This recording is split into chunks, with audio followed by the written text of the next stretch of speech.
फलटण शहर फलटण तालुक्याच्या दृष्टीनं होत असलेला ऐतिहासिक असा कार्यक्रम आणि या ऐतिहासिक कार्यक्रमाचे आपण सगळेजण साक्षीदार आहोत. आपल्या सगळ्यांना माहिती आहे भारताला स्वातंत्र्य 1947 साली मिळालं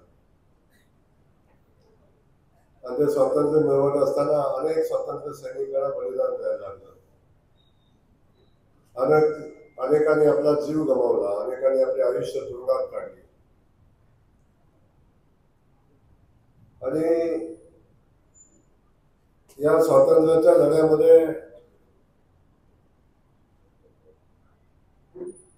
प्रचंड मोठा संघर्ष झाला.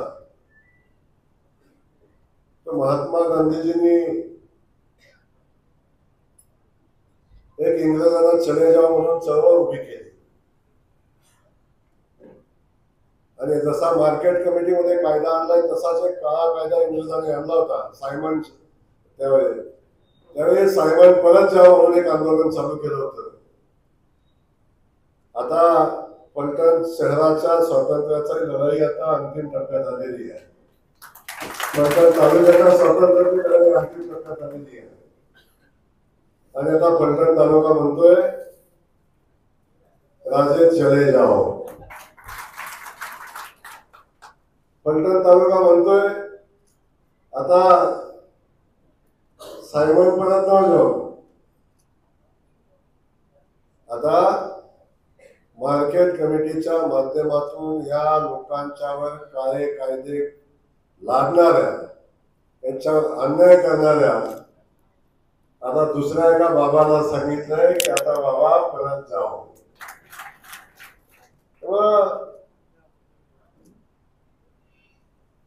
आज ऐतिहासिक असा दिवस आहे.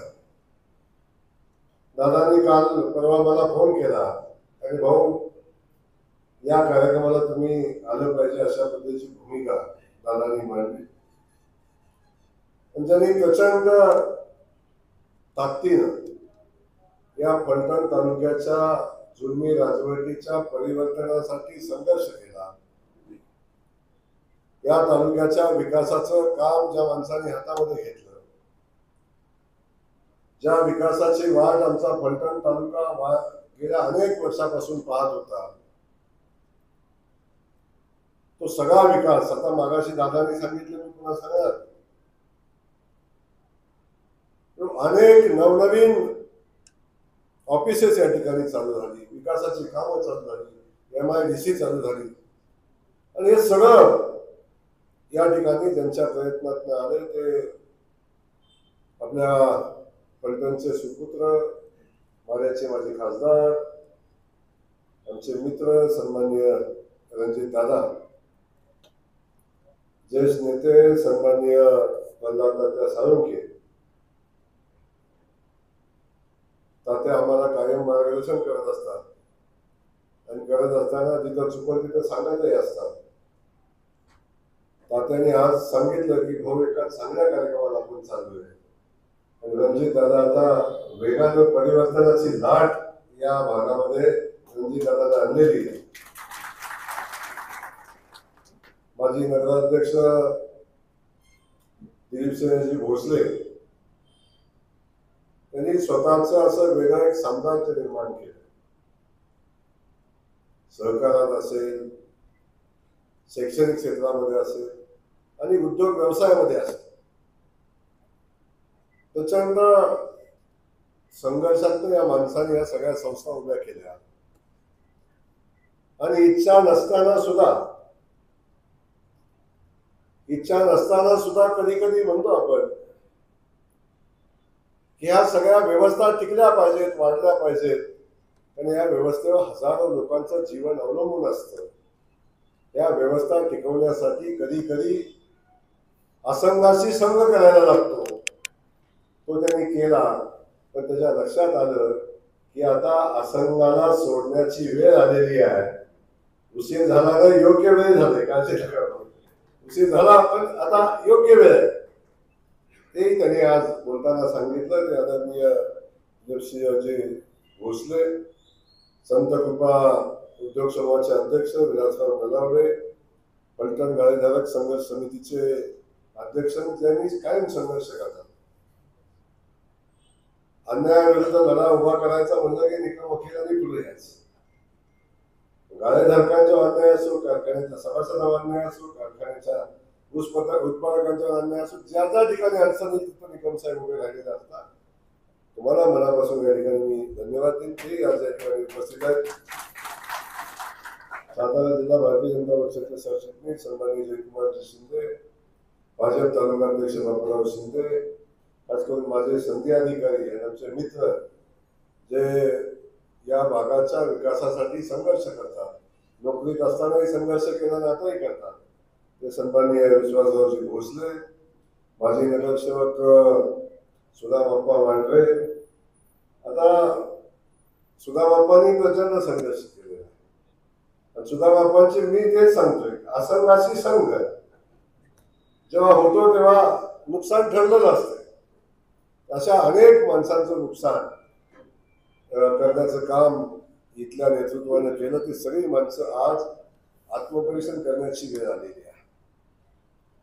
का ही माणसं आपल्याला सोडून चाललेली आहे? का या तालुक्यामध्ये परिवर्तन होतंय? का या तालुक्यातला शेतकरी आपल्याला वैतागलेला आहे? का या तालुक्यातला युवक आपल्याला वैतागलेला आहे? का या तालुक्यातला व्यापारी आपल्याला वैतागलेला आहे? का या शहरातला नागरिक आपल्याला वैतागलेला आहे? याचं कधीतरी आत्मपरीक्षण आपण सगळं केलं पाहिजे. पण आत्मपरीक्षण करणार ते राजे कसले? कारण अजूनही त्या साम्राज्याच्या धुंदीतनं ते बाजूला गेलेलेच नाही. त्यांना असं वाटतं की लोकांना अडचणीत आणून, लोकांच्या पाय बांधून, लोकांना त्यांच्या व्यावसायिक अडचणी, त्यांच्या कौटुंबिक अडचणी, सगळ्या अडचणी आणून, पोलिसांचा वापर करून, तलाट्यापासून ग्रामसेवकापासून सगळ्यांचा वापर करून या सगळ्या लोकांना आम्ही बांधून ठेवू आणि या सगळ्या लोकांना गुलामगिरीत आपण ठेवू, अशा पद्धतीची भावना सातत्यानं ठेवणारे हे नेतृत्व आपण सगळ्यांनी अनुभवलं. कधी कुणाचं चांगलं झालेलं बघवलं तर दिलीप भैयानं तुम्हाला माहिती आहे, या माणसानं कधीही कुणाचं चांगलं झालेलं कधी बघवणार नाही. एखाद्याच्या घरात चांगलं लग्न जरी त्या बिचारानं केलं तरी सुद्धा एवढं पैसे आणलं कुठलं म्हणून याची चौकशी करणार आहे. राजानं त्या लग्नात मदत करायची असती, पण राजानंच हे लग्न चांगलं झालं म्हणून कशी काळी लावायची असते, ही सगळी प्रवृत्ती आपण सगळेजण गेल्या अनेक वर्षापासून अनुभवतात. त्यावर सुदामाप्पा आपणही अनुभवलेली आहे. मी काय अधिकच बोलणार नाही, पण या सगळ्या गोष्टी आपण सगळेजण अनुभवत आहे. त्याचा हा परिणाम आज बघतोय. या गाळेधारक संघर्ष समितीचे सगळे सदस्य, सगळे व्यापारी बांधव, सगळे पत्रकार, नगरसेवक फिरव जातात. आमचा दादा मला आल्या पहिलं म्हणजे आमच्याकडे एकच गुजर होतं, कुठे आता त्याला गुजर म्हणायचं कुठून हेच कळत नाही. आमच्याकडे दिलीप गावकर आहे, ते बामणाचे आहेत, ते म्हणतात मी नायकाच आहे. ही तसंच आहे काम. अशी सगळी टीम आपण या ठिकाणी बघतो. खास करून मी सगळ्या व्यापारी बांधवांना, सगळ्या गाळेधारकांना मनापासून धन्यवाद देईन. शेवटी कुणीतरी क्रांतीची ज्योत पेटवायला लागते, कधीतरी क्रांती करायला लागते. माझं मत कायमचं आहे की अन्याय करणाऱ्यापेक्षा अन्याय सहन करणारा जास्तीचा दोषी असतो. त्यामुळं आता तुम्ही जो अन्याय आपल्यावर होतोय तो अन्याय झुगाळला आणि आपण आता संघर्षाची तयारी गेल्या 2-3 वर्षापासून ठेवली. मला माहिती आहे, एकदा दिवाळीला तुम्ही आंदोलन केलं होतं, त्यावेळी मला फोन आले होते की भाऊ या व्यापारी बांधवांचं आंदोलन आहे. पण मी म्हणलं आंदोलनामध्ये मगाशी पवार साहेब बोलले की 10 जण इकडं आले की 11 जण तिकडं, 11 जण आले की सगळीच तिकडं, अशी जी परिस्थिती घडायची. मी म्हटलं जोपर्यंत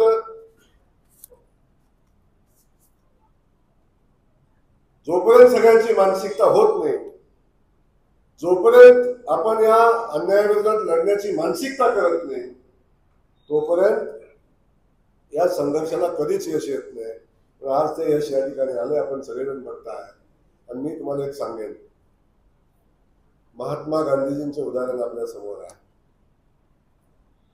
इंग्रजांना या देशातनं घालवण्याची चळवळ ज्या माणसानं उभी केली, त्या माणसानं कधी कुणाच्या कानाखाली मारली नव्हती. कधी लाठी काठी घेऊन आंदोलन केलं नव्हतं.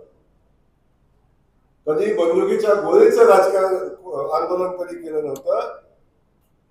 या शांततामय आंदोलनातनं इंग्रजांसारख्या विध्वंसक प्रवृत्तीला देश सोडायला लागला.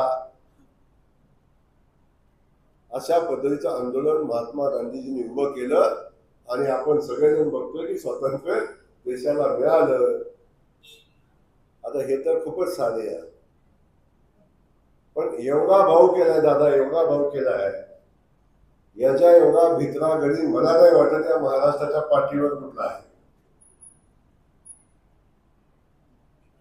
पण कायम लढाई कोणाची करायची अजिबात स्वतः कधी नाही. पोलीस स्टेशनला सांगायचं, तलाट्याला सांगायचं, ग्रामसेवकाला सांगायचं, कुठं तरी नगरपालिकेच्या सीओला सांगायचं, मार्केट कमिटीच्या सचिवाला सांगायचं, ह्याच्या गाळ्याला कुलूप लाव, त्याच्या गाळ्याला कुलूप लाव, ह्याला नोटीस काढ, त्याला दंडाचं नोटीस काढ, ह्याचं भाडं वाढवतो म्हणून सांग. याला काय दुसरा धंदा आहे. विकास काम करून कुणालाही सोबत ठेवलं नाही. मला सांगा, या फलटणमध्ये झालं एखादं विकास काम सांगा का हो आरटीओ ऑफिस याला रणजित यायला लागलं. आता ऍडिशनल कलेक्टरचं ऑफिस आणलं काय मंजूर झालंय. आता सगळं फलटणात घेऊन येते. मानला काय ठेवतो की नाही बाबा माहिती नाही मला मान तालुक्यातील लोक मध्ये MS-50 कुठं काढले बाबा दादा. हो MS-53 कुठं काढले म्हणे. तो मलाही माहित होतं. माझी गाडी MS-11 म्हणे MS-53 होता का. आरटीओ ऑफिस असेल, या सगळ्या गोष्टी बघता विकासाच्या, नीरा देवगडच्या पाण्याचा विषय असेल, या गावाच्या शहराच्या विकासाचा विषय असेल, गावातल्या रस्त्यांचा विषय असेल, या सगळ्या गोष्टी आज का आपल्या शहरामध्ये गावामधून होत आहेत. हे जर यांनी अगोदर केलं असतं तर कशाला एक वेळ निर्माण झाले असते. तेव्हा कधी कुणाचं वाईट चिंतून कधी जास्त दिवस हे गणित चालत नाही. मी तुम्हाला सगळ्या व्यापारी बांधवांना सांगेन, बाबांनो, सत्याचं आयुष्य खूप लांब असतं. असत्य जास्त दिवस टिकत नाही. कट कारस्थान जास्त दिवस टिकत नाही. कट कारस्थानचा आनंद हा तात्पुरता असतो. जो शकुनी मामाला होत होता, दुर्योधनाला पांडवांच्या सोबत लढवून जो शकुनी मामाला आनंद होत होता, तो जास्त काळ नव्हता. तर दुर्योधनाचा अंत करणारा आसुरी आनंद तो होता. लक्षात ठेवा, तो आसुरी आनंद होता. आणि तोच आसुरी आनंद अनेकदा जयकुमार गोरेला जेलमध्ये घालायचं प्लॅनिंग करत असताना, जयकुमार गोरेवर अन्याय करत असताना, रणजित दादा नाईक निंबाळकर अन्याय करत असताना, आणि याही पेक्षा आमच्या सामान्य नागरिकांच्या, गाळेधारकांच्या, व्यापाऱ्यांच्या अन्याय करत असताना कसा माझ्या पुढे वागतोय, कसा आमचं पाय धरतोय, कसा आमच्या दारात उभा राहतोय, हा जो आनंद होता तो तात्पुरता होता आणि तो आसुरी होता, आसुरी आनंद होता. काळाची चक्र फिरली, सूर्य कधीच एका बाजूला राहत नाही, पूर्वेला राहत नाही, तो पश्चिमेला मावळतो. आयुष्यभर दुसऱ्याला पोलीस स्टेशनच्या नोटीस पाठवल्या, आयुष्यभर दुसऱ्याला पोलीस स्टेशनची दारं दाखवली. एक दिवस असा आला की आपल्या दारात पोलीस उभे राहिले आणि आपली चौकशी करत असताना आपला झालेला चेहऱ्यावरचा भाव, आपल्या चेहऱ्यावर असलेला भाव कळाला. आणि त्या दिवशी खऱ्या अर्थानं सामान्य माणसाला काय वेदना होता ते कळालं असेल. दादा, तरी सुद्धा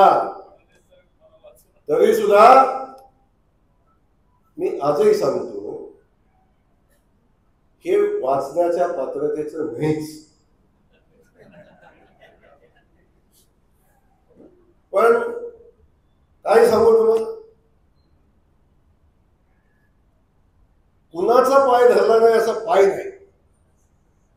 हा तुमच्या पुढे उभा राहिलेला जयकुमार 29 केसेस झाल्या, पण या जयकुमारनं कधी मान खाली वाकवली नाही, कुणाच्या दारात कधी गेला नाही, कुणाची माफी कधी मागितली नाही आणि कुणाला मला वाचवा कधी म्हणला नाही. आणि एकदा अजून वेळेची याच्या आधी पाय धरलं खाली जाऊन, साहेब मला वाचवा, साहेब मला वाचवा. साहेब म्हणलं काय करायचं? साहेब म्हणलं त्याला माफ करून टाका. मी सांगितलं साहेब त्याला माफ करून टाका. आणि हे जयकुमार गोरेनं देवेंद्र फडणवीसने माफ केलंय, नाहीतर जेलमध्येच असता लक्षात. माझा असूनही आनंद आहे. एखादं सामान्य घरातलं पोरगं उठतंय, 4 वेळा आमदार होते, जिल्हा परिषद सदस्यापासून प्रत्येक वेळी संघर्ष केला, तुम्हाला सगळ्यांना माहिती आहे. प्रत्येक वेळेस एक निवडणूक लागली माझ्यावर केस दाखल झाली नाही अशी एक निवडणूक नाही. प्रत्येक वेळी संघर्ष केला, प्रत्येक वेळी यांच्या छातीवर उभा राहून पुन्हा जयकुमार गोरे पुढे आला. रणजितदादांच्या बाबतीत वेगळा विषय नाही, पण सामान्य कुटुंबातल्या माणसानं राजकारण समाजकारण करायचं नाही. जो आमचं पाय चालतो, जो आमचं पाय धरतो, ते बारामतीची शिकवण इथपर्यंत आणली. आणि आज तुम्ही सगळेजण अनुभवताय. ह्या काळाचा महिमा आहे, हा काळाचा महिमा आहे. पूर्वी मी कायम सगळ्यांना सांगत असतो, कायम मी जिथं जाईल तिथं उदाहरण देतो. काय देतो की पूर्वी असं असायचं की आज्यानं पंजानं पाप केलं की ते नातवानं पंतानं फेडायचं, म्हणून पोटाला याचा कार्यक्रम मागा असायचा. असं नाही, पोटाला आलाय, कोण आलाय? आजा पोटाला आलाय. कोण आलाय? पंतू कापलं, पंजोबा पोटाला आलाय. आणि मग पोटाला आल्यावर त्याचा कार्यक्रम व्हायचा, कारण ते पाप आज्यानं केलंय ते पंतूनं फेडायचंय, नातवानं फेडायचंय. अशा पद्धतीचा पोटाला याचा कार्यक्रम होता. पण आता यमानं नवीन जियार काढलाय. आता यमानं नवीन जियार काढलाय आणि यमानं सांगून टाकले, यानं पेलेलं पाप फेडल्याशिवाय याला स्मशानभूमीचं तिकीट देणार नाही.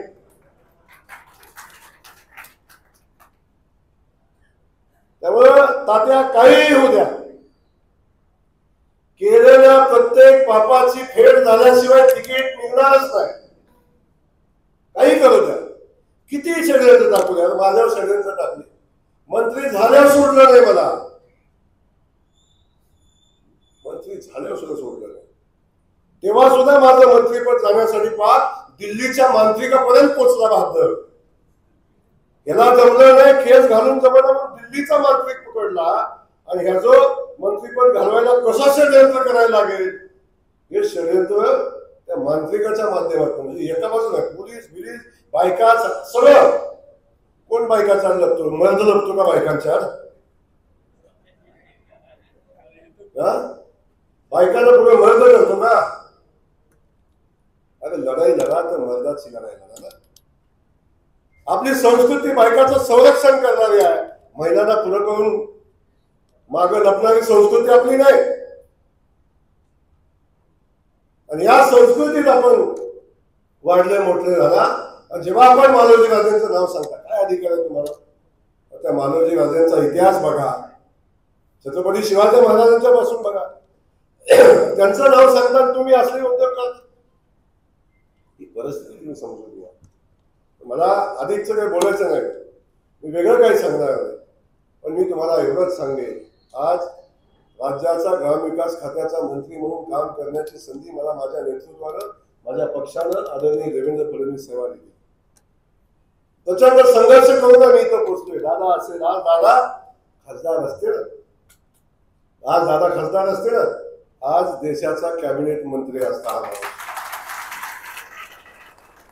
या मातीचं नुकसान करण्याचं पाप ज्या माणसाने केलं, तेव्हा नीतीनं सुरू गवला. तुम्हाला घरी बसून लक्षात ठेवा. शेख चिल्ली म्हणतात ना, शेख चिल्ली,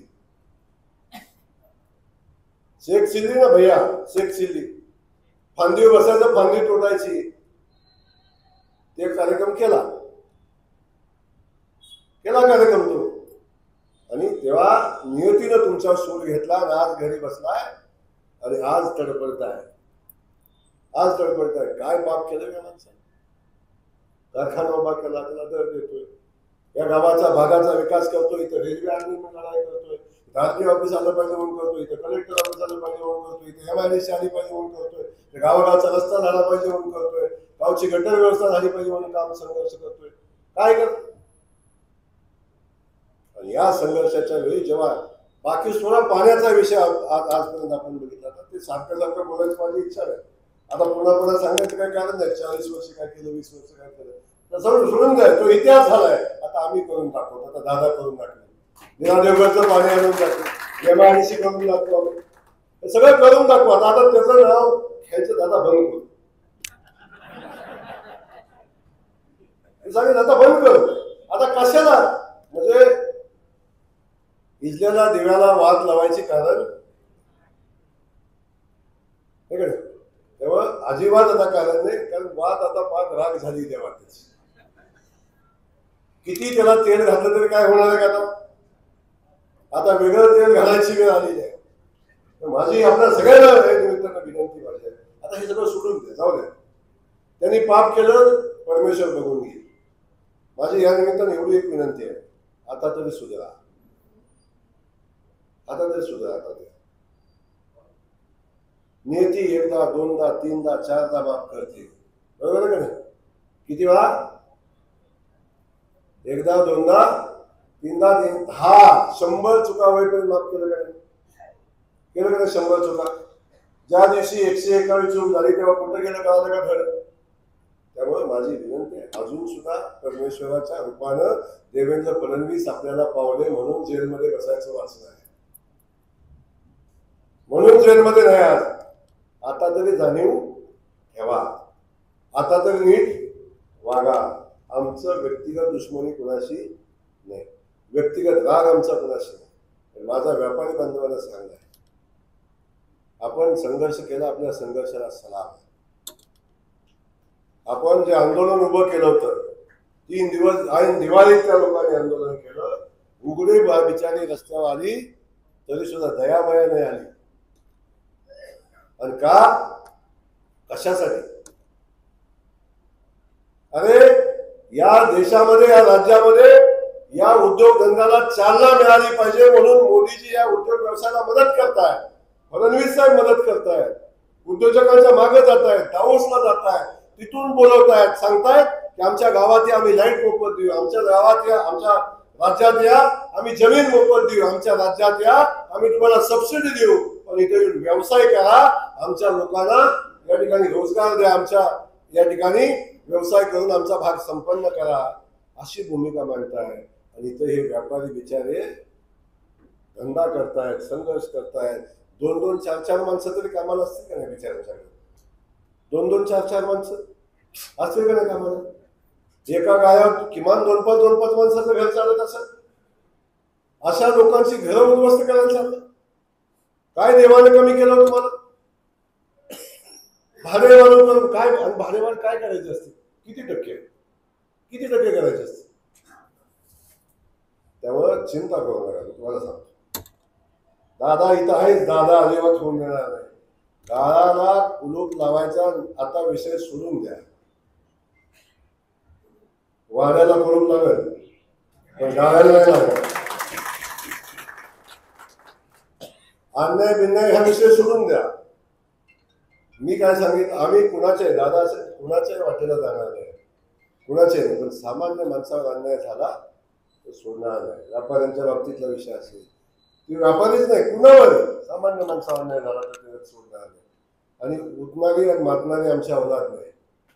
आज मंत्री झालो, मला माहिती आहे मी कुठून आलोय, कसा आलोय, काय इथे येताना संघर्ष केला आहे, कुणी माझ्यासाठी केलंय, कोण माझ्यासाठी लढलंय, या सगळ्याची जाणीव आहे. म्हणून आज सामान्य कार्यकर्ता म्हणून आपण सगळ्यांनी वारीचा विषय घेतला. भैया याच वारीत पालखीचं दर्शन घेताना गर्दीत तडफडणारा जयकुमार कधीच त्या पालखीच्या पादुकापर्यंत पोहोचला नव्हता. त्या पालखीची सेवा करायची संधी मिळाली, मनोभावे सेवा केली, सगळ्या वारकऱ्यांची दुवा मिळाली. याच्यापेक्षा आनंद काय असू शकतो? काय आनंद असू शकतो यापेक्षा? आणि हा विश्वास, हा आनंद, याच्यातला तो आनंद आहे. आज माझ्या नेत्यानं जी जबाबदारी माझ्यावर दिली, त्या नेत्यांचं तोंड भरून कौतुक ऐकताना जो आनंद होतो आणि कुणाचं कौतुकासाठी केलं नाही, कुणाच्या कौतुकासाठी केलं नाही. जी सेवेची संधी आपल्याला मिळाली ती सेवा केली पाहिजे, भूमिका ठेवून काम केलं. म्हणून आज आपल्याला सगळ्यांना मला एवढंच सांगायचं, दादा आता ग्रामविकास खात्याचा मंत्री म्हणून मी काम करतो. राज्य अख्खे आपल्या सोबत आहे, भारतीय जनता पक्षाचं सरकार आपल्या सोबत आहे आणि आता त्या सरकारमधला ग्रामविकास खात्याचा मंत्री तर तुमच्या घरचा आहे, आता विषय नाही आहे. आणि ग्रामविकास खात्याच्या माध्यमातून दादा जन्माला आल्यापासून स्मशानभूमीपर्यंत जायला जे लागतं ते सगळं माझ्या खात्यात मिळतं. तेव्हा कुणाला कुठं पाहिजे त्यांनी मला निरोप द्यावा, मी सगळी व्यवस्था करतो, सगळी व्यवस्था करतो. गावागावात चांगल्या स्मशानभूमी झाल्या पाहिजे ही व्यवस्था, आणि गावागावात चांगलं ग्रामपंचायत कार्यालय झालं पाहिजे ही व्यवस्था, गावागावात चांगली मंदिरं उभी राहिली पाहिजे ही व्यवस्था, गावागावातले अंतर्गत रस्ते झाले पाहिजे ही व्यवस्था, आणि गावागावातल्या चांगल्या गटर व्यवस्था झाल्या पाहिजे ही व्यवस्था. असं काम नाही की जे माझ्या खात्यातून होत नाही. गावाच्या विकासाचं सगळ्यांच्या बाबतीत आमकडे सगळ्या मतदारसंघात राज्याच्या बघितलं, राज्यामध्ये सगळ्या आमदारांना आपण 5 ग्रामपंचायती दिल्या आणि फलटणला 17 दिल्या. प्रत्येक आमदाराला 5च कुठं आहे दादा, आम्ही 17 दिल्या. तर काळजी करू नका. फलटणचा जो बॅकलॉग राहिला आहे, फलटणचा जो बॅकलॉग राहिलाय तो सगळ्याच्या सगळ्या दादा भरून निघाल, अजिबात चिंता करू नका. त्यामुळं फक्त तुमची जबाबदारी एवढी आहे, आता त्याला पारखलाय 25, 30, 35 वर्ष, आता याला पारखा झाला 15 वर्ष. आई नका करू, एवढं एकदा मूल्यमापन करा, मग ठरवा पुन्हा काय चांगलं काय वाईट काय. अनुभव न घेता नका ठरवू, अनुभव न घेता कुणाच्या ऐकण्यावर सांगण्यावर ठरवून नाही. एकदा अनुभव घ्या आणि मग ठरवा कोण चांगला कोण वाईट हे त्यानंतर ठरतं. माझी इमेज एवढी वाईट केली होती, एवढी वाईट केली, हा विषय आहे. रजिया शासन म्हणून एक न्याय व्यवस्था करणारं शासन आपण बघितलं, त्याची प्रचंड त्या शासनाची चर्चा झाली. शासक एक सर्वोत्तम शासक म्हणून त्यावेळी बघितलं गेलं, आणि हे कसंच ऐकत नाही म्हणजे काय केलं असेल. त्या रजियाच्या चारित्र्यावर शिंतोडे उडवून तिला मतदान करण्याचं काम केलं. तेव्हा ही व्यवस्था अशीच असते. जेव्हा हा कसाच आपल्याला ऐकत नाही, हा कसाच आपल्याला थांबत नाही, तेव्हा भैया ह्याचं चारित्र्य खराब केलं पाहिजे ही भूमिका घेणारी ही सिस्टम आणि ही माणसं आहे. तर माझी विनंती तुम्हाला सगळ्यांना, बाबांनो पारखा, चांगला वाईट बघा, अनुभव घेतल्याशिवाय त्याच्याबद्दल मत व्यक्त करणार. म्हणून आज आपण जो निर्णय घेतलाय त्या निर्णयाला आम्ही मनापासून आपल्या सगळ्यांचं मनापासून भारतीय जनता पक्षात स्वागत करतो. दादा रोज सत्कार घेतात, पण तुमच्या सत्काराला खास दादाने मला बोलवले, कारण याच्यापेक्षा उत्तम परिवर्तन असूच शकत नाही.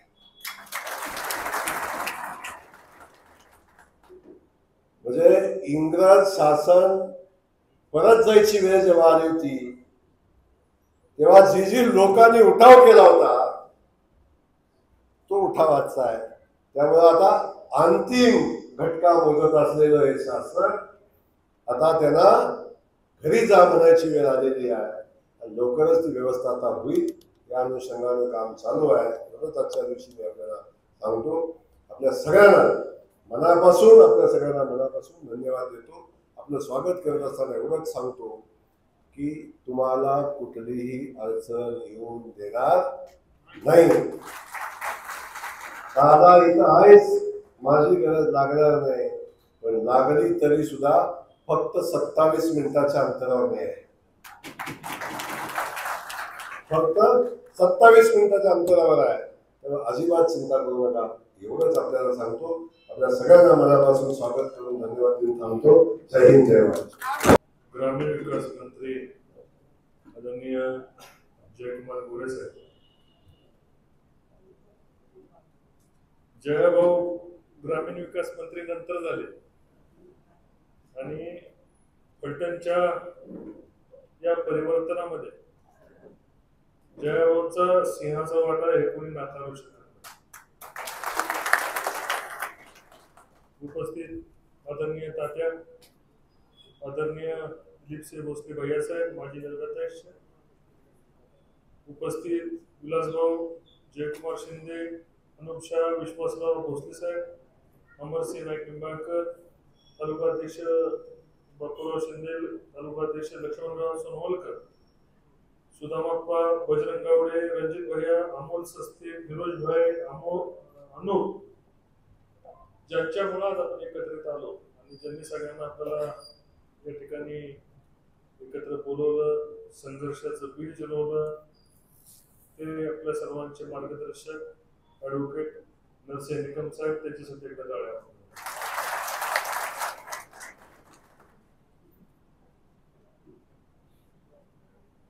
मगाशी संतोषनी हा कार्यक्रम वेगळा आहे प्रवेशाचा, पण संतोषने सांगितलं की ती 2-3 ग्रामपंचायतीला 17 ग्रामपंचायतीला आपल्याला आदरणीय जयाभाऊंनी मदत केलेली आहे, निधी दिलेला आहे.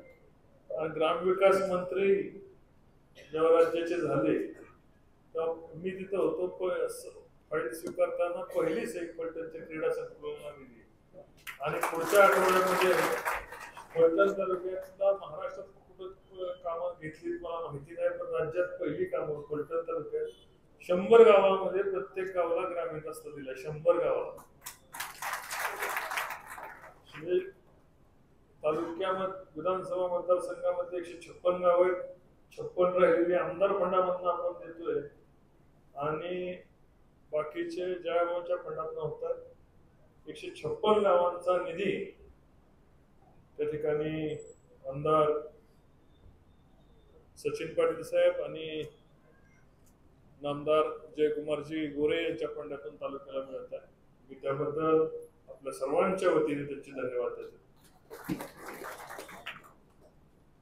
डेव्हलपमेंटचं विजन जे आपण गेल्या 5-10 वर्षामध्ये राबवलं आणि खांद्याला खांदा लावून तालुक्यातली माणसं लढली नाहीत. आपण निरादेवसाठी लढलो, MIDC साठी लढलो, रस्त्यासाठी लढलो, रेल्वेसाठी लढलो. या ठिकाणी RTO ऑफिस, कोर्ट याच इमारती उभं राहिलेत. फलटण तालुक्यातले पोलीस स्टेशन जिल्ह्यातले सर्वात चांगले पोलीस स्टेशन त्या ठिकाणी 5 पोलीस स्टेशन या विधानसभा मतदारसंघामध्ये उभं राहिले.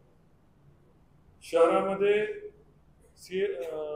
तुम्हाला सेंट्रल रोडचा फंड पहिल्या प्रथम देशामध्ये कुठं आला, तो फलटण तालुक्यामध्ये आला. शहरामध्ये कॉन्क्रीटचे रस्ते जवळपास 75 कोटी रुपये निधी गडकरी साहेबांनी या ठिकाणी दिला.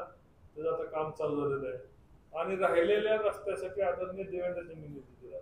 मी इथं खात्रीने सांगतो की येणाऱ्या 2 महिन्यामध्ये किंवा 3 महिन्यामध्ये एकही रस्ता फलटण मधला रस्ता सोडून द्या, पण बारकसं बोळ सुद्धा त्या ठिकाणी शिल्लक राहणार. आम्हाला मी या ठिकाणी आम्ही सर्व बसलो होतो, पदाधिकारी बोलवून शहरातले सगळे बसलो होतो. अभि भैया मी आम्ही बसलो होतो. मी आठवून म्हणत होतो कुठला बोळ शिल्लक राहिलाय, बारकं बोळ असून दे, 10 फुटाचा असून दे, तर 10 फुटाचं बोळ सुद्धा फलटण तालुक्यामधलं शिल्लक नाही. सगळ्या रस्त्याला कॉन्क्रीटच्या रस्त्याला निधी मिळाला.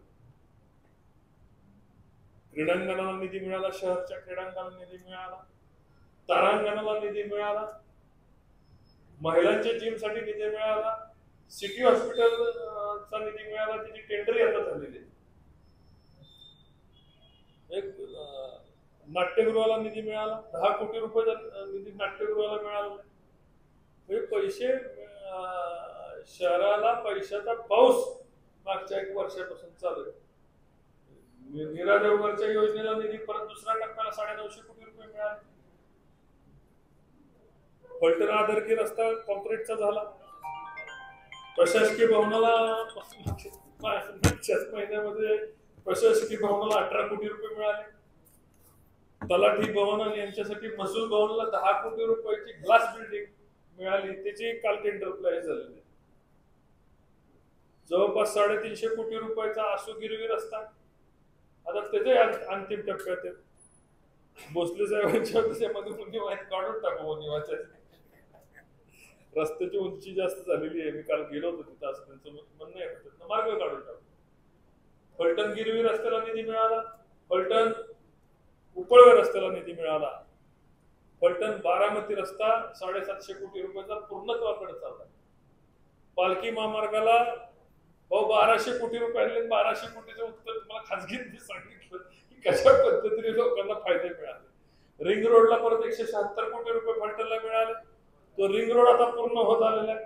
रिंग रोड पूर्ण होत नाही. राहिलेल्या रस्त्याला 276 कोटी रुपये पाहिजे. परवा रात्री गडकरी साहेबांचा फोन आला होता सुरोडीच्या पुलाच्या विषय आणि राहिलेल्या डायरेक्ट दहिवडी रोडला लागणारा 276 कोटी रुपये मला निधी देतो म्हणून सांगितलं.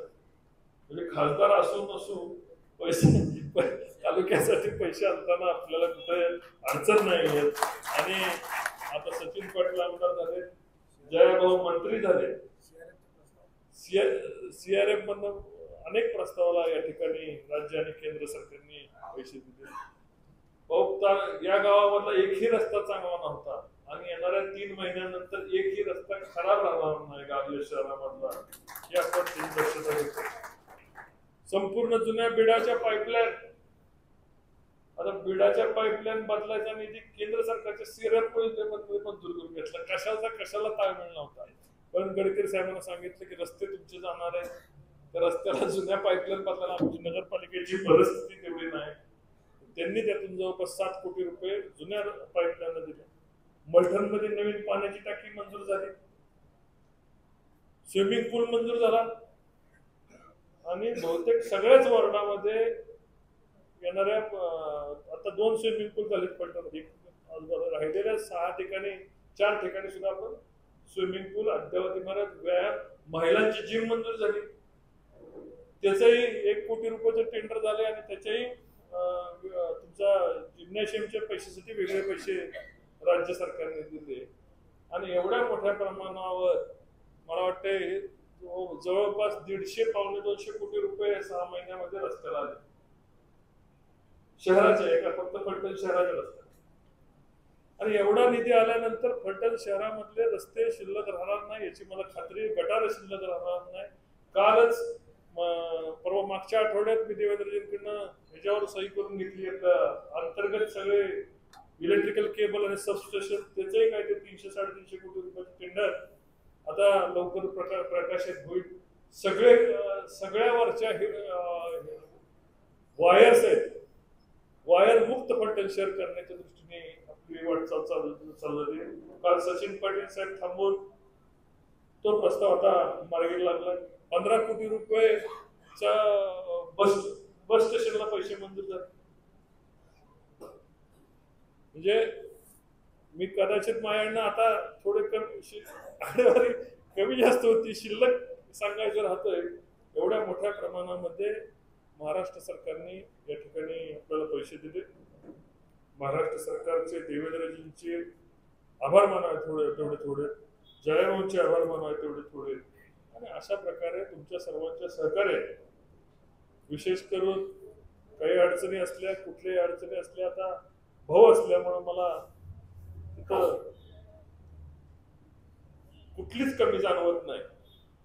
आणि सातत्याने जो मला स्वतःहून पाठपुरावा करावा लागत होता, आता भाऊंचे सर्व कर्मचारी, स्टाफ सर्वांची मदत त्या ठिकाणी आपल्याला सर्वच गोष्टीसाठी सर्वांची मदत होती.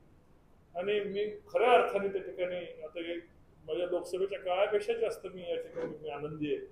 जयभाऊ मंत्री झाले, फलटणमध्ये परिवर्तन झालं आणि आपल्याला लोकांना जे फलटण शहर दाखवायचे ते फलटण शहर दाखवण्यासाठी आपण समर्थपणे आपली वाटचाल या ठिकाणी करतो. वकील साहेबांनी मग अशी सांगितलं त्या पद्धतीने वकील साहेबांनी मागच्या वर्षी प्रयत्न केला. 100 10 जण माघारी गेली तर 90 माघारी जातात. त्या पद्धतीने मार्केट कमिटीच्या गाळेधारकाचा निर्णय होऊ शकला. योगायोगाने मागच्या 8-10 दिवसात निर्णय झाला. मी आपल्याशी बोललो फोनवर. हा 100 लोकांचा प्रवेश नाही, ही जुलमी जी राजवट आहे मार्केट कमिटी मधली, त्यातला विरोध करताना 100% गाळेधारक जेव्हा बरोबर येतात. आज गाळेधारक नुसते तर गाळेधारकांपासून रोज 50-100 शेतकरी त्या ठिकाणी येत असतात. मोठ्या परिवर्तनाची नांदी या तुमच्या व्यापारी वर्गामुळे झाली. मगाशी मी जयाभाऊंना येताना सांगितलं की म्हटलं पूर्वी एकच अनुपशा असायचा, आता अनेक या ठिकाणी जैन समुदायामधले व्यापारी धाडसाने पुढे यायला लागले. हे सर्व चळवळ जुळवताना अशोक जाधव सुद्धा त्या ठिकाणी होते, पण अशोकरावच्या पोटात किडनी स्टोनचं ऑपरेशन झाल्यामुळं ती सध्या जाम आहे. तरी पण मला म्हटले मी तासाभरात पोचतो. परवा कालच आले रात्री.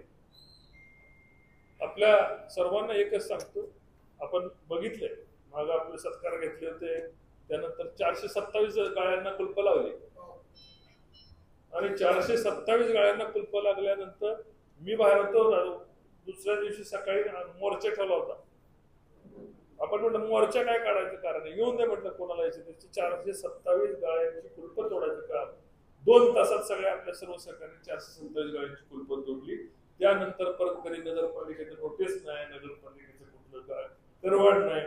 आत्ता जो काय दंड लावलाय तो मी माहिती घेतली तर 50% रिलॅक्सेशन दिलेलं आहे. राहिलेलं रिलॅक्सेशन येणाऱ्या नगरपालिकेच्या निवडणुकीनंतर 100% दंडमाफी कशा पद्धतीने करतात त्या पद्धतीने आपण करत घेऊ.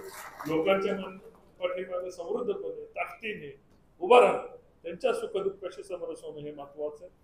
फलटण शहराला शिस्त लागली पाहिजे, पार्किंगची शिस्त लागली पाहिजे, लोकांना योग्य पाणी मिळालं पाहिजे, स्वच्छ पाणी मिळालं पाहिजे, पाण्याच्या योजना झाल्या पाहिजे, गटारं साफ झाली पाहिजे. या ठिकाणी मी तुम्हाला भाऊ सांगतो, ज्या ठिकाणी मी राहिला आहे तो 12 नंबर वॉर्ड रामराजे नाईक निंबाळकरांचा वॉर्ड आहे. तिथून ते नगरसेवक नगराध्यक्ष झाले. आज सुद्धा त्या वॉर्डमध्ये गटर नाहीत. आमचा ते नगरसेवक आहे राष्ट्रवादीत आत्ताच प्रवेश केलाय. ह्या राष्ट्रवादीत आमदारांच्या बरोबर राहुल त्या ठिकाणी नगरसेवक आहेत, सांगतील त्या ठिकाणी आज सुद्धा गटर आहेत का? आता 25 लाख रुपये दिले परवा गटरांसाठी. 25 आणि 15 68 लाख रुपये आपण त्या ठिकाणी गटरांना दिले. अजून सुद्धा रस्ते नाहीत. ते सर्व रस्ते रामराजेंच्या वॉर्डातले सर्व रस्ते आपण आता या ठिकाणी घेतले. म्हणजे मला सांगायचंय की निश्चितपणे आपण म्हणतो घार उडतं लक्षपात्र किल्ला कशा असायला पाहिजे, लोकांच्या कशा असायला पाहिजे. तुम्ही उंच भरारी घेतली, सभापती झाला, मंत्री झाला, ज्या पाण्यासाठी आम्हाला संघर्ष केला त्या पाण्याचे मंत्री झालात. पण तुम्ही उंच भरारी घेतल्यानंतर फलटणकरांना विसरून गेला. शहरातल्या लोकांनी तुम्हाला ज्या खांद्यावर घेतलं त्यांना पायाखाली घेण्याचं काम केलं. गाळेदारांच्या वेदना समजून घेतल्या नाही की दुप्पट 1000 पट भाडं वाढ. जगामध्ये असे कुठल्या पद्धतीची जुलमी सैतानी पद्धतीचे कार्यभार कोणी पाहिला नाही. आणि पणन संचालकांच्या नावावर कशासाठी बिल फाडताय तुम्ही? पणन संचालकांचं माझं बोलणं झालं, त्याच्या गाडीचा या ठिकाणी संबंध नाही. हा संपूर्ण निर्णय मार्केट कमिटी घ्यायला पाहिजे. या ठिकाणचे गाळेधारक भाडे वाढवून द्यायला काय? त्याच्यामध्ये वर्षाला तुम्ही 5% वाढवा, 3 वर्षाला वाढवा 5%, 10% वाढवा. तुम्ही डायरेक्ट 1000 पट भाडं वाढवलं कशासाठी? आणि त्या मार्केट कमिटीच्या पैशाचा हिशोब नाही. तुम्ही मला लोकांना सांगितलं 6 महिने झाले कर्मचाऱ्यांचे पगार नाहीत आणि इकडे 5 स्टार हॉटेल उभं करायला निघाले. बरोबर ना? मी ऐकलेलं सांगतोय, पत्रकार मंडळी बरोबर आहे ना? आणि ते मार्केट कमिटीच्या पैशाने. शेतकऱ्यांचा व्यवसाय नाही, तर शेतकऱ्यांचा त्या ठिकाणी काय फायदा होणार आहे? गाळेधारकांचा काय फायदा होणार आहे?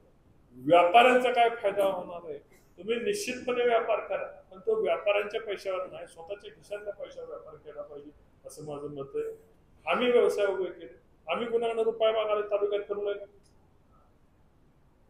1 रुपया कोणाचा तालुक्यामध्ये कधी घेतला नाही.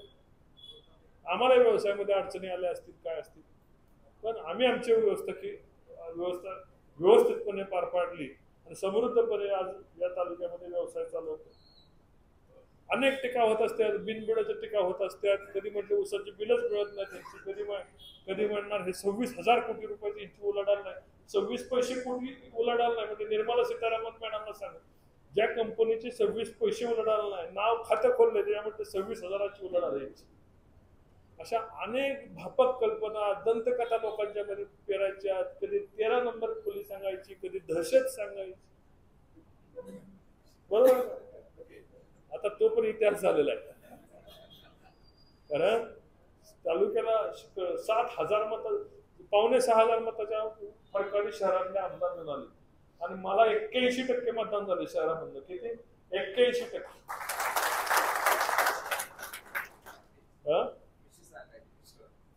आणि मला टीका करता कधी मिशावाले म्हणणार, कधी व्यक्तिगत टीका. मला व्यक्तिगत टीका भाऊ मी कधीच करत नाही, पण कायमस्वरूपी बोरीचा बार मध्ये भरवला जातो.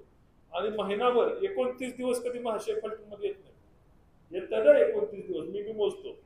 आणि 30व्या दिवशी एखादा कार्यक्रम घेतात, माझ्यावर टीका करतात, तुमच्यावर टीका करतात, टीका झाली की परत गाडी पुण्याला असते. आता अशा प्रवृत्तींना करायचं काय? या ठिकाणी अनेक व्यक्तिगत लोकांना त्रास झाला. या घरातला कुठलाच त्रास झाला नाही असं नाही. तिथं भोसले साहेबापासून भाऊ बसलेत, तात्या बसलेत, भैयासाहेब बसलेत, आप्पा बसलेत. आप्पांचं तर माती करायची काही शिल्लकच ठेवली नव्हती. म्हणजे लोकांनी विश्वासाने मान तुमच्या ताब्यात दिली होती. स्वतःच्या घरामधून नगराध्यक्ष, स्वतःच्या घरामध्ये सर्व सत्ता, सभापती पद पण बांधकाम समिती स्वतःकडे. छोट्या छोट्या सत्ता सुद्धा लोकांनी ज्यांना ज्यांना काम दिलं, काम करणाऱ्या माणसांना गाडायचं काम फलटणमध्ये झालं. इथं अरविंदबाई बसलेत. अरविंदबाईंना माहिती एकदा तर ही जी शिक्षण मंडळाची यादी माझ्याकडे अजून आहे. तरुण पोर सगळ्यांना माहित नसेल. माहिती आहे का शिक्षण मंडळाची यादी? तुम्हाला कधीतरी राहुल रोहितला माहिती आहे? शिक्षण मंडळाची भरती शहरामधले चांगली लोक ठेवली ज्यांचा शिक्षणाशी संबंध नाही.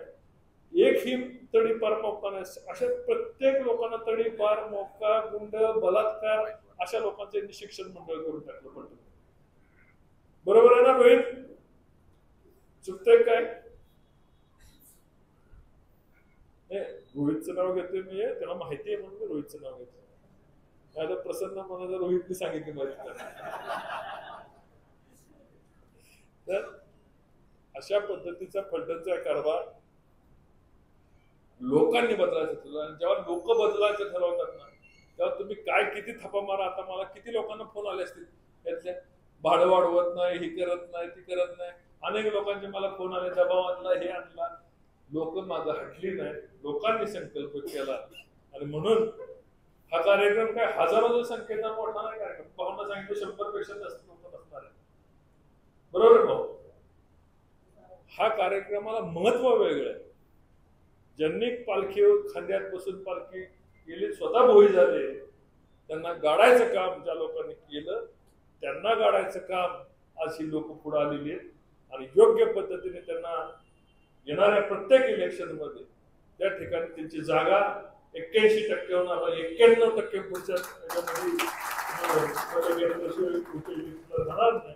8-9% मतं शिल्लक असून देण्याचा थोडा त्रास होईल.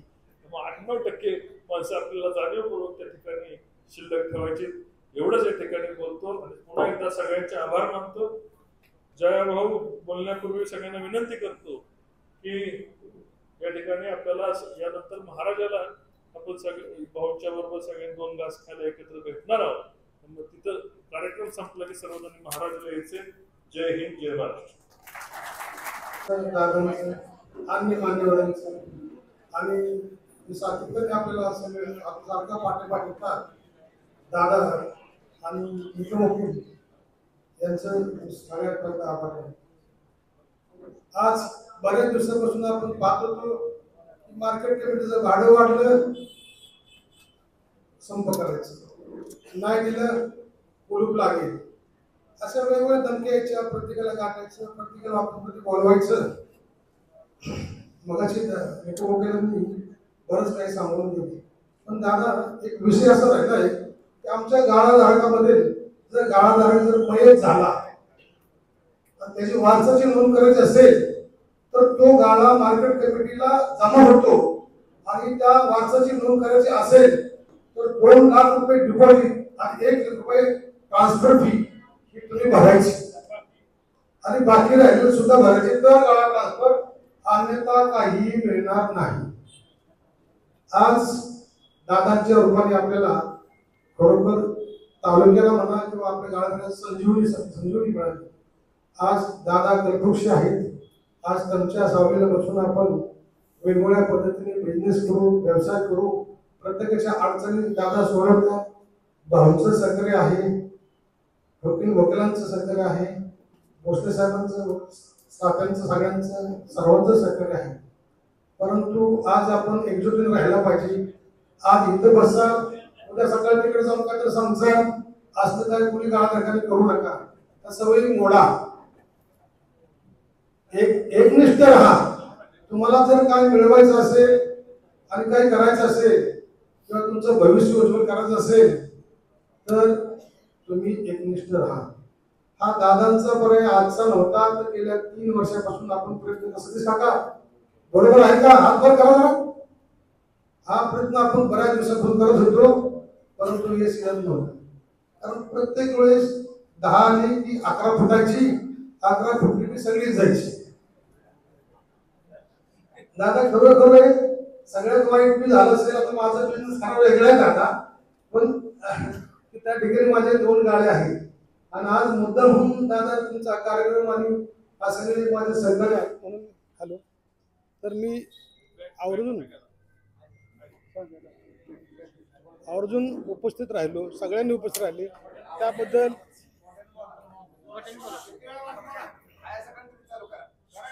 आज सगळे जे माझे गाळाधारक बंधू उपस्थित राहिलेत त्यांचं सगळ्यांचं मी आभार मानतो. पण बाबांनो, माघारी फिरू नका.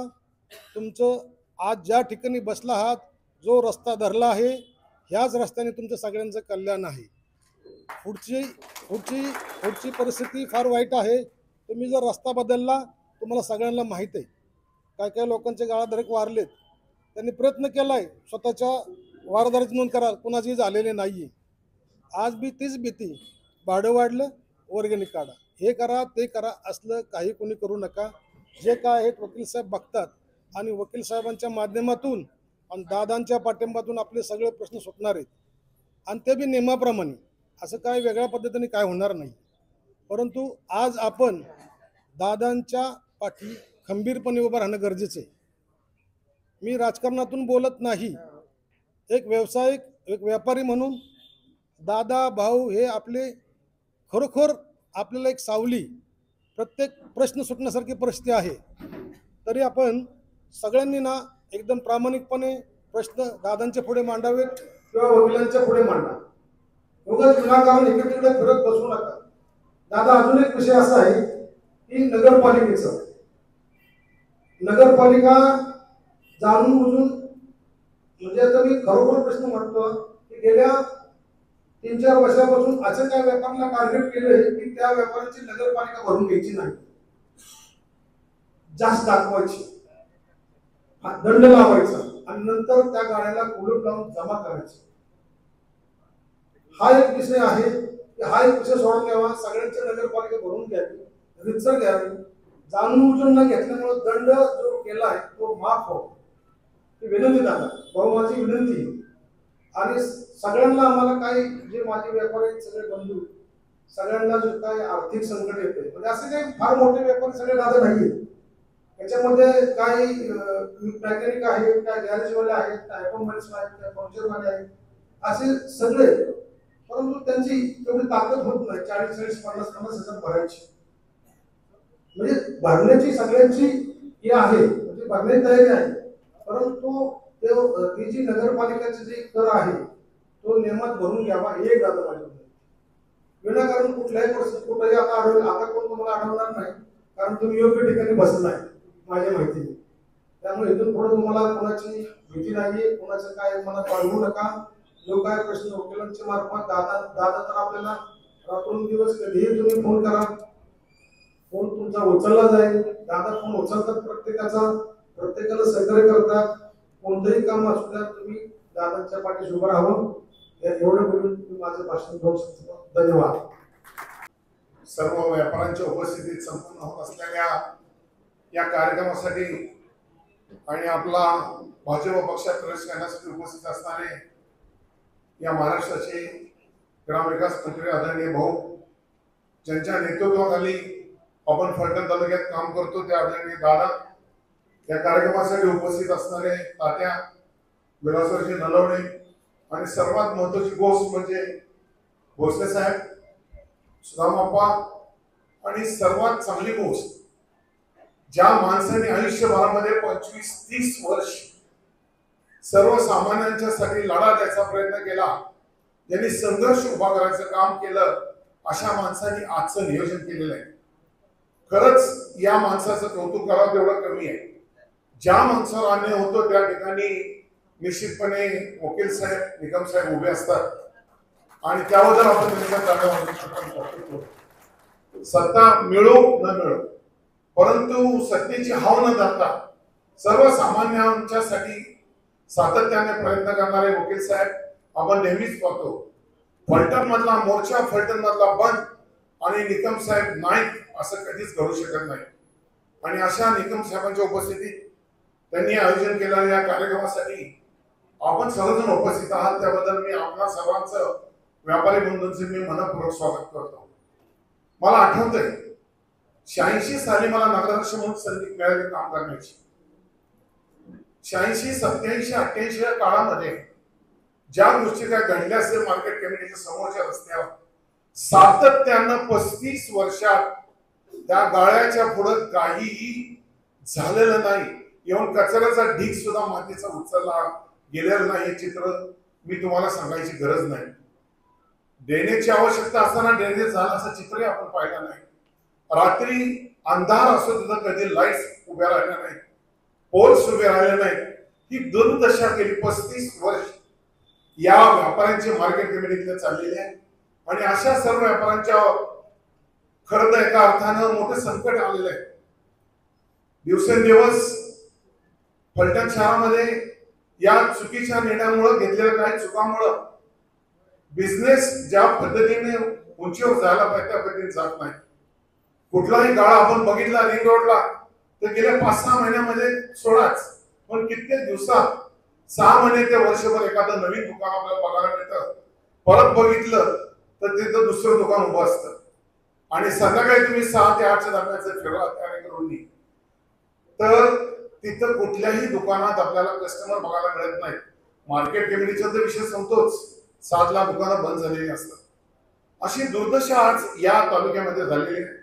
आणि सुदैवानं दादांच्या नेतृत्वाखाली आज आपण प्रवेश करताय. गोरे साहेब आपला आताच प्रवेश स्वीकारणार आहेत, आपल्या सर्वांचा आपला सत्कार करणार आहेत. निश्चितपणे ज्या माणसांनी महाराष्ट्रामध्ये आपल्या खात्याचा चांगल्या पद्धतीने दबदबा निर्माण केलेला आहे, सातारा जिल्ह्यात तर आहेच आहे, पण तो महाराष्ट्रात ज्यांनी केलेला आहे. आपल्या सगळ्यांना ज्ञात असेल, माहित असेल, दरवेळेची असणारी पालखी आपण पाहिली आहे. आणि ती पालखी गेली की 2-3 दिवस गावात कसा वास असतो, यावेळेस तो वास कुठं बघायला मिळाला नाही. गावामध्ये असणारी घाण आपल्याकडे पाहायला मिळाली नाही. आणि खासगी दवाखान्यामध्ये लाईन्स लागतात लोकांच्या, त्या लाईन्स सुद्धा पेशंटच्या बघायला मिळालं नाही. हे खरं चित्र जर असेल तर ते गोरे साहेबांनी निर्माण केलेलं आहे. आपण त्यांचं मला मी आज या ठिकाणी एवढंच सांगेन, दादा फलटण शहराची बाजारपेठ सुधारणं गरजेचं आहे. आणि त्यासाठी लागल तर कष्ट, लागल ती ताकद, लागल ते सहकार्य आपण सगळे मिळून या व्यापाऱ्यांच्या पाठीशी उभारून करू आणि त्यांना न्याय द्यायचा प्रयत्न करू. आम्ही कुठेही कमी पडणार नाही. तुम्ही फक्त लढत राहा, आम्ही तुमच्याबरोबर आहोत, आम्ही लढणार. आणि म्हणून मी आपला जास्त वेळ घेणार नाही. भाऊंना पुढच्या कार्यक्रमाला जायचंय, म्हणून मी इथंच थांबतो आणि निश्चितपणे सांगतो की इथून पुढच्या काळामध्ये जेव्हा जेव्हा कोणावर अन्याय होईल त्यावेळेस वकील साहेबांच्या बरोबर उभा राहायचं काम आम्ही मंडळी करू, एवढं आश्वासन देतो. आणि मी पुन्हा एकदा आपल्याला सर्वांना धन्यवाद देतो. आपण घेत असलेला निर्णय, मलाही उशीर झाला निर्णय घ्यायला, परंतु आपण आता निर्णय घेतात ही अत्यंत चांगली गोष्ट आहे. निश्चितपणे चांगले दिवस आपल्याला बघायला मिळतील, यामध्ये आपल्या मनात कुठलीही शंका असायचं कारण नाही. आणि त्या दृष्टीने आपण पावलं टाकू, एवढीच ग्वाही मी आपल्याला देतो आणि माझे 2 शब्द संपवतो. जय हिंद, जय महाराष्ट्र. नुकतेच आळंदी ते पंढरपूर पालखी वारी पूर्ण झालेली आणि तुम्हाला आमच्या लक्षात आलं असेल की या मागच्या वाऱ्या आणि आत्ताची वारी यामध्ये आपल्याला फरक दिसला असेल.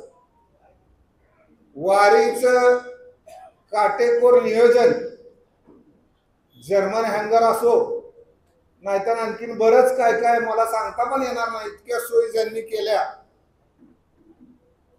ज्यांच्या अथक प्रयत्नातून ही वारी अत्यंत सुकर आणि सोयीची झाली, ज्यांचं कौतुक स्वतः मुख्यमंत्र्यांनी केलं, वारकऱ्यांनी केलं. भाऊ, तुमचं कौतुक कराय फलटण तालुका सुद्धा कमी पडणार नाही. ही वारी यशस्वी करून भाऊंनी दाखवली. म्हणून फलटण तालुक्यातर्फे, फलटण तालुक्यातल्या जनतेतर्फे आम्ही तुमचं विशेष अभिनंदन करतो आणि आभार मानतो. या तालुक्यामधला प्रश्न मार्केट कमिटीचे सर्व गाळेधारकांचा हा प्रश्न आहे. भाऊ, मुद्दाम म्हणून तुम्हाला सांगितलं पाहिजे, महाराष्ट्रात 300 पेक्षा जास्त मार्केट कमिटी. आमचं फलटण महाराष्ट्रात आहे का नाही आम्हाला प्रश्न पडतोय. कारण ज्या ज्या मार्केट कमिटीचे संचालक मंडळ आणि मार्केट कमिटीचे गाळेधारक हे मालक आणि भाडे करून आते, त्यांनाही मार्केट कमिटी ऍक्ट लागू ना, आम्हाला बी मार्केट कमिटी ऍक्ट लागू आहे. पण आमच्या फलटण मध्ये म्हणतात आम्ही म्हणाल तसंच भाडं, आम्ही म्हणाल तेवढंच डिपॉझिट. 2-2 लाख रुपये डिपॉझिट गाळेधारकांना मागितलं. गाळेधारक म्हणले 2 लाख रुपये देतो, पावती द्या आम्हाला. 1 रुपयाची पावती मिळणार नाही. अशा प्रकारचं वक्तव्य सत्ताधारी मंडळींकडून केलं गेलं.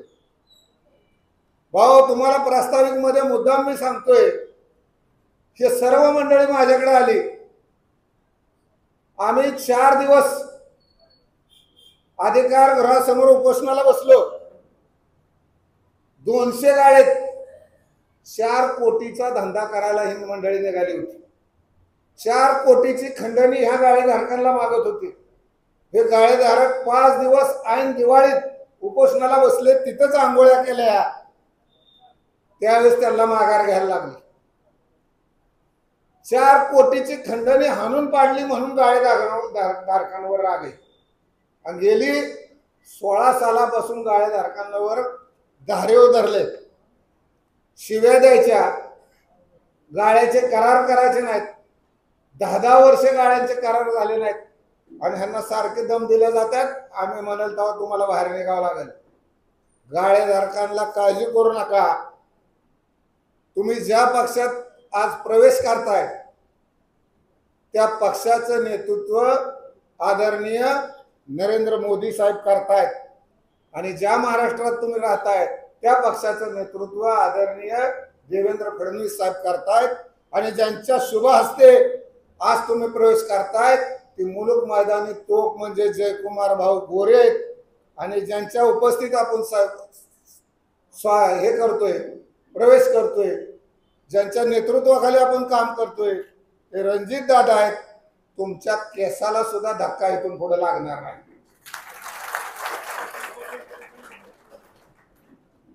मध्ये तर भाऊ रणजित दादा होते, गाळ्याला कुलप ठोकली, दादांनी कुलप तोडली. महाराष्ट्रामध्ये असं एकमेव उदाहरण आहे, महाराष्ट्रामध्ये असं एकमेव उदाहरण आहे की गाळेधारकांना भाड्यावरून त्रास दिला जातो, डिपॉझिट वरून त्रास दिला जातोय. एवढं सोडून द्या, गाळेधारकांना सोयी काय, गाळेधारकांना लघुशंका आली, पाणी प्यायचं म्हणलं तरी मार्केट कमिटीने काय कोणती सोय केली नाही. जेवढं बोलल तेवढं कमी. प्रास्ताविक मी एवढंच सांगणार आहे भाऊ की 600 रुपये भाडं होतं. या मार्केट कमिटीचं तात्यांना माहिती आहे, नामदेवराव जाधवांपासून जर सभापती काढले तर खरोखर अत्यंत चांगले सभापती होऊन गेले. डॉक्टर विजयराव बोरावके होते, विखे भाऊ होते, पोपटराव काकडे होते, शिवरूपराजे होते. या ज्यांची मी नावं घेतली या मंडळींनी सभापती असताना मार्केट कमिटीत या गाळेधारकांना काडीचा त्रास दिला. उलट जवळ बोलवलं, त्यांच्या अडीअडचणी विचारल्या, गाळेधारकांच्या काय अडचणी ह्या नेहमी समजून घेतल्या. कधी या मंडळींनी त्रास दिला नाही. आणि आमच्या तालुक्यातली श्रीमंत मंडळी सभापतीपदी बसली आणि हप्ते मागायला सुरुवात झाली. अहो कशात खावं भाऊ, जीएसटीचे गेले 9 वर्ष यांच्याकडून जीएसटी वसूल करतायत. महिन्याला 7,900 रुपयापेक्षा जर जास्त भाडं असेल महिन्याला तर जीएसटी लागतो. त्यांना भाडं 600 रुपये आणि ह्यांच्याकडून जीएसटी वसूल करतायत. 9 वर्ष जीएसटीचे पैसे खाल्ल्यात, 1 रुपयाचे पावते नाही. असे बोगस पैसे ह्या मंडळींकडून खाल्ले गेलेत. ह्यांचं आतापर्यंत इतकं आर्थिक शोषण केले, म्हणजे पैसे कुठं खावेत, किती खावेत, कोणाकडून खावेत, हे आता माझ्या समोर बसलेले व्यापारी गाळेधारक आहेत भाऊ. दररोज दिवसभर हात काळे करतात, आपला प्रपंच कष्टाने पैसे कमवतात. आपल्या मुळावारांना आपला प्रपंच सगळा कसा चालेल ह्यांची भ्रांत त्यांना. आणि अशा माणसांकडून ही जर मंडळी पैसे खात असतील, त्यांना त्रास देत असतील, तर ह्याचा कुठेतरी बंदोबस्त झाला पाहिजे. आणि तो बंदोबस्त केवळ तुम्ही दोघच करू शकता. या भूमिकेतनं हे गाळेधारक आज तुमच्याकडे आशेने बघतायत. मला खात्री, मला विश्वास आहे की तुमच्या हस्ते सत्कार प्रवेश झाल्यानंतर दादांच्या नेतृत्वाखाली या गाळेधारकांना न्याय मिळाल्याशिवाय राहणार नाही. एवढंच या ठिकाणी बोलतो. माझे 2 शब्द संपवतो. जय हिंद. आपल्या परिसरातील ताज्या आणि महत्त्वाच्या बातम्या पाहण्यासाठी स्थैर्य न्यूज चॅनलला यूट्यूबवर सबस्क्राईब करा आणि बेल आयकॉन प्रेस करा.